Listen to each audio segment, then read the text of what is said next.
أشهد أشهد أن لا إله أن لا إله إلا الله إلا الله وأشهد وأشهد أن محمدا أن محمدا رسول الله. رسول الله. ما شاء الله ما شاء الله. الله أكبر الله أكبر. الحمد لله ثم الحمد لله.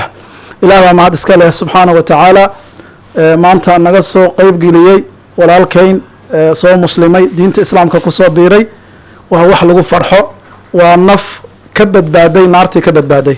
إلهي سبحانه وتعالى أساسا رجينا إسلام كيس إسلام وناكسن إلهي كدغو.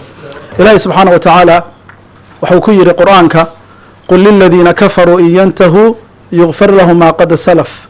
وحد كتير هذا قال هذا حدي آد كجوكتين قال لماذا أو سو إسلامتين إلهي سبحانه وتعالى دنبجين هراء أي إلهي وذين دافع ولكن مجلس عمر لو بحيي ما أنت لقى باللعبة وحول مديها قف حلق بشيء ولا مديها دنبجة. وحان كل جيم بمعنى إن مرقات كانوا قن أرملو إهين عيرتوي أو دكتة كميدة أو مارت إلهي مارت أفضل ذي إنه قرته إهين مهمة إسلام كإله ده منفتيس إياه أدون كيسي آخر دي سما.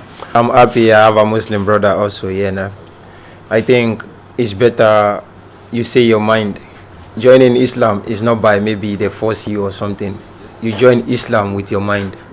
So I pray Allah will grant him the mind to go forward in the Islam.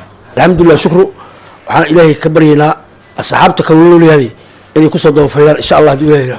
Asagana maanta waa farxiyay maamulka dekada uu horeeyo maareeyaha iyo Sakariye waa ka farxiyeen asagana waa jidkii Ilaahay mareen marka Ilaahay mahad alhamdulillah shukru.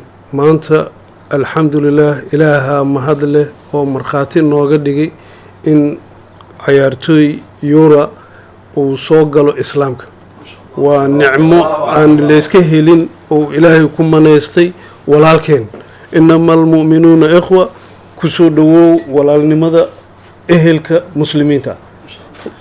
Welcome to the believers are brothers.